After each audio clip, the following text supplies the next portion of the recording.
샬롬, 오늘은 11월 5일 화요일입니다. 어제 오후부터 쌀쌀한 바람을 시작으로 이번 주 계속 추운 날씨가 예보되어 있습니다.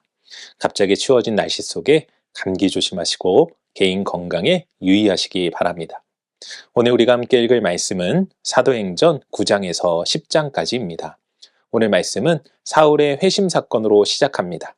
사울은 그 누구보다 앞장서서 교회를 핍박하던 자였는데 다메섹 도상에서 예수님을 만나 눈이 멀게 되고 하나님이 보낸 아나니아를 통해 다시 볼 수 있게 됩니다.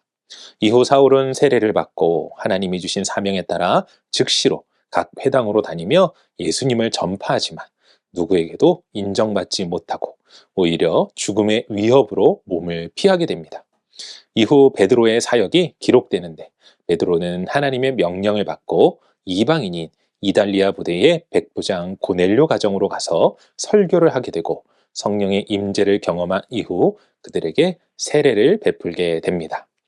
당시 고넬료는 이방인임에도 하나님을 믿었고 말씀대로 살기 위해 노력하던 자였습니다.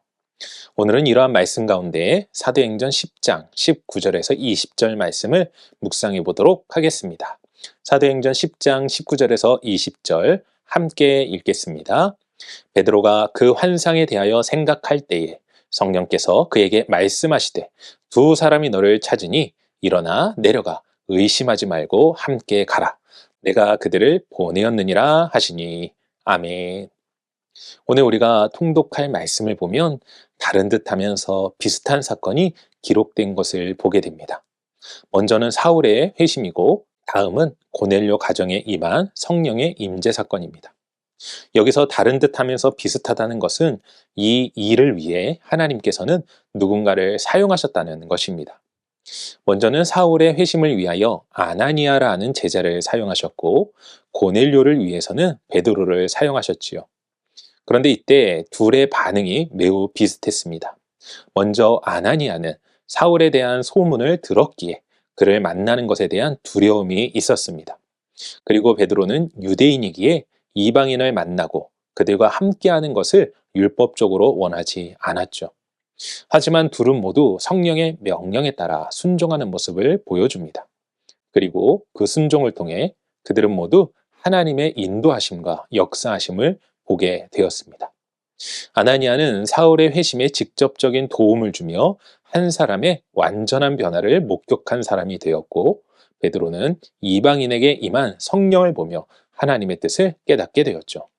사랑하는 성도 여러분, 만약 아나니아나 베드로가 자신의 생각과 고집대로 했다면 이런 일을 경험할 수 있었을까요? 우리가 인생을 살아갈 때나 믿음 생활을 할 때 항상 주의해야 할 것 중 하나는 나의 고집과 생각이 하나님의 뜻과 계획하심보다 먼저가 되어서는 안 된다는 것입니다.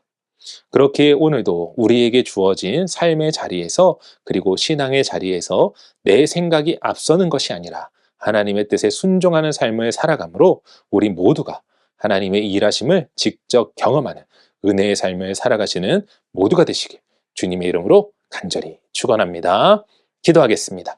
사랑과 은혜가 충만하신 아버지 하나님 감사합니다. 오늘도 우리 가운데 함께하여 주시고 우리를 인도하시는 하나님, 우리가 우리의 생각과 뜻 가운데 고집을 피우며 나의 것을 주장하는 인생이 아니라 우리의 삶 속에서 또 우리의 신앙 가운데에서 오직 하나님의 말씀을 의지하며 하나님의 뜻 가운데 나아가 하나님의 능력을 경험할 수 있는 우리 모두가 될 수 있도록 오늘도 인도하시고 함께하여 주시옵소서. 주님의 말씀 앞에 순종하는 우리의 삶을 통하여 오늘도 귀하게 이 세상을 이끌어 가시고 인도하시는 하나님을 찬양하오며 이 모든 말씀 우리 주 예수 그리스도의 이름으로 기도합니다.